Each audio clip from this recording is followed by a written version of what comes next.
CM Siddaramaiah ವಿರುದ್ಧ ಕೇಂದ್ರ ಸಚಿವ ಪ್ರಹ್ಲಾದ್ ಜೋಶಿ ಅವರು ವಾಗ್ದಾಳಿಯನ್ನು ನಡೆಸಿದ್ದಾರೆ. ಪ್ರಮುಖವಾಗಿ ಎಲ್ಲದಕ್ಕೂ ಕೇಂದ್ರ ಸರ್ಕಾರ ಕಾರಣ ಅಂತ ಬೊಟ್ಟು ತೋರಿಸ್ತಾರೆ.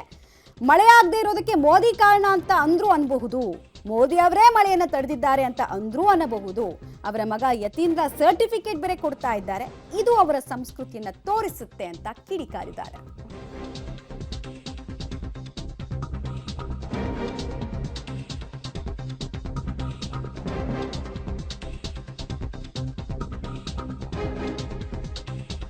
ತಂದೆಯವರು ಸಿದ್ದರಾಮಯ್ಯನವರು ಎಲ್ಲದಕ್ಕೂ ಅವರು ಒಂದು ರೀತಿಯಲ್ಲಿ ಕೇಂದ್ರ ಸರ್ಕಾರವೇ ಕಾರಣ, ಏನೇ ಇಲ್ಲಿ ಆದರೂ ಸಹಿತ ಒಳ್ಳೆಯದಕ್ಕೆ ನಾವು ಕಾರಣ, ಕೆಟ್ಟದ್ದಕ್ಕೆಲ್ಲ ಕೇಂದ್ರ ಸರ್ಕಾರ ಕಾರಣ.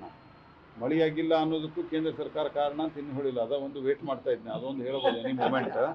ಮಳೆಯಾಗಿಲ್ಲ ರೀ, ಮೋದಿಯವರ ಬಂದ್ ಮಾಡಿ ಸರ್ ಮಳೆ ಅಂತ ಹೇಳುವಂಥ ಇದವರು. ಸೊ ಅವರು ಎಲ್ಲದಕ್ಕೂ ಕೇಂದ್ರದತ್ತ ಬಟ್ ತೋರಿಸೋದು, ಯಾವುದೇ ರೀತಿಯಾದಂಥ ಪ್ಲ್ಯಾನಿಂಗ್ ಇರಲಾರ್ದೆ ಏನೇನೋ ಯೋಜನೆಯನ್ನು ಮಾಡಿ ಆ ಯೋಜನೆಯೂ ಸರಿ ಇಲ್ಲ, ಈ ಕಡೆ ನೀರು ಇಲ್ಲ, ಈ ಕಡೆ ಬರ ಪರಿಹಾರನೂ ಇಲ್ಲ ಅನ್ನುವಂಥ ಸ್ಥಿತಿ ನಿರ್ಮಾಣ ಮಾಡಿ ಬಟ್ಟು ಕೇಂದ್ರದ ಹತ್ತಿರ ತೋರಿಸುವಂಥ ಸ್ವಭಾವ ಇವ್ರದ್ದು, ತಮ್ಮ ಜವಾಬ್ದಾರಿಯನ್ನು ತಪ್ಪಿಸ್ಕೊಳ್ಳಿಕ್ಕೆ.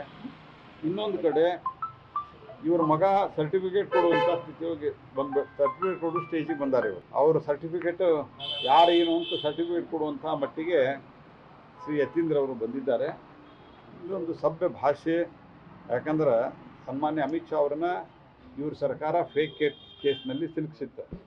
ಅದು ಫೇಕ್ ಅಂತ ಅನ್ನೋದು ಟ್ರಯಲ್ ಕೋರ್ಟ್ನಿಂದ, ಹೈಕೋರ್ಟ್ನಿಂದ ಹೇಳ್ಕೊಂಡು ಸುಪ್ರೀಂ ಕೋರ್ಟ್ನವ್ರಿಗೆ, ನಿಮ್ಮ ದೇಶದ ನ್ಯಾಯಾಂಗದಲ್ಲಿ ನಂಬಿಕೆ ಇಲ್ಲ ಸಿದ್ದರಾಮಯ್ಯನವರೇ, ಯತೀಂದ್ರ ಅವರೇ? ದೇಶದ ನ್ಯಾಯಾಂಗ ವ್ಯವಸ್ಥೆಯಲ್ಲಿ ನಂಬಿಕೆ ಇದೆಯೇ ಇಲ್ಲ ನಿಮಗೆ?